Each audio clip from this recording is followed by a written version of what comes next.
المقارنة يا صديقي واحدة من أخطر الآفات النفسية اللي للأسف بتاكل في سلامك الداخلي، وكمان بتفتح باب الحسد في أوقات. ليه يا صديقي لما بنشوف حد ناجح بنحس في أوقات إننا ولا حاجة؟ ليه صور الناس أحيانا في السوشيال ميديا بتكسر فينا حاجات بدل ما تشجعنا وتلهمنا؟ خلي بالك في شيء خفي جوه المقارنة بيهز ثقتنا بنفسنا وبيخلي صورتنا عن نفسنا تضعف كل يوم. المقارنة يا صديقي واحدة من أخطر الآفات النفسية اللي للأسف بتاكل في سلامك الداخلي، وكمان بتفتح باب الحسد في أوقات، والشعور المزمن بعدم الرضا. علم النفس هنا يا صديقي بيقول إن العقل البشري بيميل للمقارنة تلقائيا كمحاولة للفهم، لكن المقارنة هنا لو اتحولت لعادة أو عرف دائم خلي بالك هتبدأ النفس تضعف. الكاتب النفسي ثيودور روبن كان بيقول إن المقارنة هي أسرع طريقة لفقدان السعادة. في دراسة تانية من جامعة ستانفورد سنة 2018 لقيوا إن 60% من مستخدمين السوشيال ميديا بيعانوا من اضطراب المزاج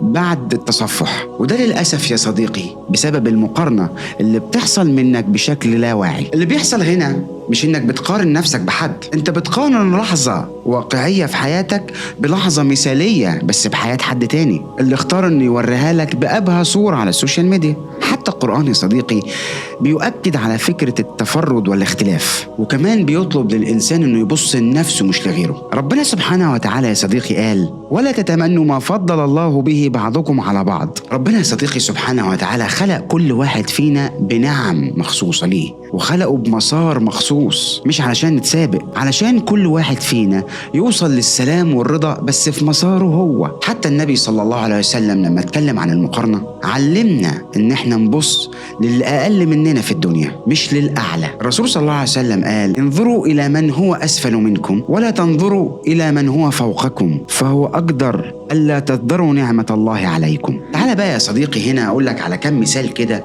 اوريك المقارنة دي اصلا بتشتغل ازاي من غير ما نحس. بنت مثلا كل شغلها على السوشيال ميديا، وده بيخليها ان كل البنات ناجحين الا هي، والسبب انها نسيت تقارن نفسها بنفسها مش بحد تاني. او شاب بيقارن بين نجاح زميله في الشغل وحياته فبيفقد حماسه وشغفه وبيحس انه متأخر كتير، وهو مش شايف اصلا ان طريقه ده مختلف تماما عن صاحبه. وكتير من المقارنات اللي بتحصل معاك ومعايا ومعانا كلنا وباختلاف أشكالها، لكن في النهاية هي محبطة زي ما اتكلمنا. السؤال هنا بقى يا ترى نعمل ايه؟ 1. قارن نفسك بنفسك، يعني قارن بين نسختك النهاردة ونسختك بعد سنة هتبقى عاملة ازاي؟ هل في فرق؟ هل بتتطور؟ 2. قلل التعرض، يعني باختصار فلتر السوشيال ميديا بتاعتك، حاول انك انت تتابع الناس اللي بتلهمك من غير ما تهزك. 3. قدر نعم ربنا ليك، كل يوم مع نفسك حدد 3 نعم أو 3 حاجات موجودين معاك ومش موجودين مع حد تاني وقول الحمد لله. حاجات ممكن تكون في شكلك، في إنجازاتك،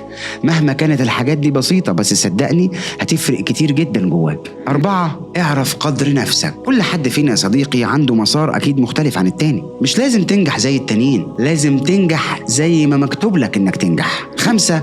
ردد دايما لنفسك إن أنت كفاية وإن أنت عندك نعم كفاية حتى لو مش زي الناس الناجحة. ردد لنفسك كمان إنك ليك طريقك وكفاية إن ربنا شايفه. في الآخر عايز أقول لك إنك مش لازم تكون الأفضل، بس أنت محتاج عشان توصل للأفضل إنك تكون لسلام مع نفسك. كل مرة تبص لحد أو جه في دماغك موضوع المقارنة افتكر إن دي مجرد لقطة مش كل الرحلة. وفي الآخر وفي النهاية خليك دايما فاكر يا صديقي إنه لسه بدري.